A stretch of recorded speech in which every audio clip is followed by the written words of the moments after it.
E aí pessoal, tudo bem? Gente, agora a gente vai estudar aí a função quadrática, tá? Também chamada de função do segundo grau, tá? Porque nós temos aqui uma incógnita elevado ao expoente 2 ou expoente quadrado, tá? Então é o seguinte, primeira coisa, vamos lembrar aí um pouquinho das equações do segundo grau, porque quando a gente trabalhava com as funções do primeiro grau, né, a gente trabalhou aí nos zeros da função como uma equação do primeiro grau, então aqui na equação do segundo grau a gente vai trabalhar também, né, com a função quadrática, a gente vai trabalhar um pouquinho de equações do segundo grau.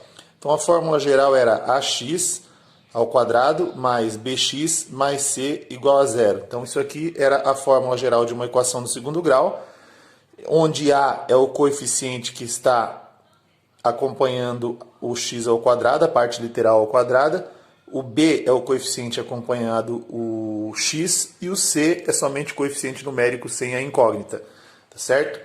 Bom, então analisando nesse caso aqui, se a gente vê aqui o valor de a, nesse caso, é o que está com x ao quadrado. Então, o que está o x ao quadrado aqui é o coeficiente numérico que se encontra nessa parte aqui, que é 1. O b é o coeficiente numérico que se encontra ao lado do x. Então, nós temos ao lado do x o 2. E o c, nesse caso, nós não vamos utilizar ainda, tá? Então, nesse caso, só o a e o b. Então, para se calcular a função quadrática, então nós temos o seguinte, nós temos duas fórmulas, que é o x, ou vértice no eixo de x. Por que vértice? Quando a gente fala de vértice, significa curva ou curvatura. Na função do segundo grau, nós temos dois tipos de curva, com a concavidade para cima ou com a concavidade para baixo. Isso aqui vai depender do coeficiente a. Se o a é maior do que zero, ou seja, nos casos positivos, a curvatura seria para cima. Quando o coeficiente a é menor do que zero, a curvatura é para baixo. Então, nesse caso, o nosso a é 1, ou seja, ele é positivo, ele é maior do que zero. Então, nessa função que eu passei para vocês, a nossa curvatura vai ter que ser nesse sentido. Porque a equação do primeiro grau, ela era uma reta. Na função do primeiro grau era uma reta. Na função do segundo grau, a quadrática, ele tem uma curvatura, ou para cima ou para baixo. Se o valor de a é maior que zero, curvatura para cima. Se o valor de a é menor do que zero, ou seja, negativo, a curvatura é para baixo. Então, analisando aqui, o a, que é 1, curvatura para cima, certo? Como a gente tem o vértice é esse ponto onde ela cai e onde ela começa a subir, ou onde ela sobe e começa a cair. Então vejam bem, nós temos dois pontos, porque nós temos o eixo de x e o eixo de y. No eixo de x é menos b sobre 2 vezes o valor de a, tá certo? E o eixo de y seria a própria função, nesse caso x ao quadrado mais 2x. Então aí analisando. X, né, o vértice de x é menos b. Qual é o valor de b? 2. Então ele fica menos 2. Dividido por 2 vezes o valor de a. Essa fórmula nunca muda. A única fórmula que é variável nesse caso vai ser a de y, que vai variar de acordo com a função. Aí 2, que multiplica o valor de a, que é 1. Então nós temos o vértice de x menos 2 dividido por 2. Então o vértice no eixo de x é menos 1. Aí, para saber no eixo de y, eu vou fazer o seguinte. Qual foi o valor de x que nós encontramos aqui no vértice de x? Menos 1. Então, menos 1 substitui por esse x, que é isso aqui, eleva ao quadrado, mais 2 vezes o x, que é menos 1. E y vai ser menos 1 ao quadrado, menos 1 vezes menos 1, um positivo. 2 vezes 1, 2. Então, fica negativo 2. Então, o y é 1 menos 2, também o y nós temos menos 1. Tá? Agora, pessoal, a gente vai fazer o seguinte, nós vamos para os pares ordenados. Eixo de x e eixo de y. O y é a função, certo? Agora é o seguinte, qual é o valor no eixo de x? Nós pegamos menos 1. Então, eu pego 2, eu vou colocar menos 1 no x e menos 1 no y, que foram os que nós encontramos.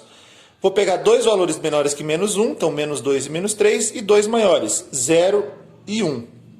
Feito isso, agora eu vou fazer igual eu fazia anteriormente. Onde tiver x, eu vou substituir por menos 3, por menos 2, por 0 e por 1. Então vejam isso aqui. Nesse caso, o x vale menos 3, então vai ficar menos 3 elevado ao quadrado. Mais 2 que multiplica menos 3. Só troquei isso aqui por menos 3. Então vai ficar menos 3 ao quadrado, 9. 2 vezes 3, 6. Menos 6. 9 menos 6, 3. Beleza. Agora, menos 2 ao quadrado, mais 2 que multiplica menos 2. Menos 2 ao quadrado é 4. 2 vezes 2, 4. Então, menos 4. 4 menos 4, 0. Uma particularidade na função do segundo grau. Nós temos aqui menos 1, 0 e 3. Aqui tem que dar menos 1, 0 e 3. Então, vamos ver se está certo. O x agora é 0. Então, 0 ao quadrado, 0. Mais 2 vezes 0, 0. Então, deu 0. Menos 1 e 0, menos 1 e 0. Agora, como aqui deu 3, aqui tem que dar 3. Vamos ver. Vai ficar 1 ao quadrado, porque agora vale 1, mais 2, que multiplica 1. 1 ao quadrado é 1, 2 vezes 1, 2. 1 mais 2, 3. Então, se vocês notarem, aqui deu menos 1, 0 e 3, menos 1, 0 e 3. Ok. Aí nós temos os pares ordenados. Quando o x é menos 3, eu tenho 3 positivo. Quando o x é menos 2, é 0. Quando é menos 1, é menos 1. Quando eu tenho 0 no x, eu tenho 0 no y. Quando eu tenho 1 no x, eu tenho 3 no y. Aí o que falta agora eu montar? Eu vou fazer o gráfico. O gráfico, então, tem aqui os valores, o eixo de x. No y eu só tenho um negativo, né? Então vai ficar menos 3, menos 2, menos 1, 0 e 1, certo? Depois eu tenho 3 e menos 1 aqui, tá? Depois que eu fiz isso aí, eu vou construir e vou montar os pares aqui. Bom, pessoal, aí dando sequência ao que nós vimos aí, nós vimos o gráfico, tá? Agora está faltando a gente ligar os pares. Então, menos 3 do x com 3 do y. Menos 3 do x com 3 do y. É igual a gente fazia lá na função afim. Menos 2 e 0. Menos 2 e 0. Então, ele permanece no menos 2. Menos 1 e menos 1. Isso aqui, ó, é o que nós encontramos lá anteriormente no nosso vértice. Então, isso aqui vai ser o vértice. Ou seja, então, menos 1 com menos 1. Notem que ele está fazendo isso aqui. Se eu falei para vocês que o a aqui ele é maior que 0, a nossa curvatura dessa função tem que ser para cima. Então aqui a função está caindo, o gráfico, e agora, como aqui é o vértice, ela vai ter que começar a subir. 0 e 0. Então, 0 e 0. 1 e 3. 1 e 3. Agora vejam isso aqui, ó. Se eu fizer isso aqui, o meu gráfico é uma parábola ou uma curva.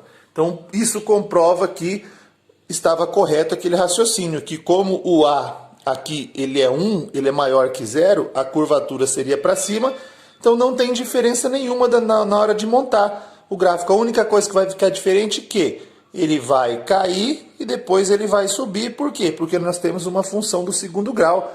E toda função quadrática, toda função do segundo grau, necessariamente e obrigatoriamente tem que ser uma curva, ou para cima ou para baixo, tá? Então, isso aqui, ó, nesse ponto aqui, ó, do menos 1 do x, isso aqui é o eixo de x, aqui é o eixo de y, menos 1 com menos 1, é o que nós chamamos de vértice da parábola. Tá? O que é parábola? Seria a nossa curvatura. Então, a concavidade, ou seja, a concavidade é para cima. Se o meu valor de A aqui fosse negativo, o que ia acontecer? A concavidade seria para baixo. E aí nós teríamos o quê? O valor de A menor que 0 e a concavidade para baixo. Mas o que eu quero que vocês entendam? Antes de a gente encontrar os pares ordenados, a gente precisa aplicar essa fórmula aqui. No eixo de x, ela é uma fórmula fixa. Já no eixo de y, vai ser variável porque vai depender de acordo da função. Se aqui fosse x ao quadrado mais 8x, o meu y seria x ao quadrado mais 8x. Então, a única coisa que muda vai ser a função. Já o eixo de x, o vértice do eixo de x, sempre vai ser essa fórmula de menos b sobre 2a. Certo, pessoal?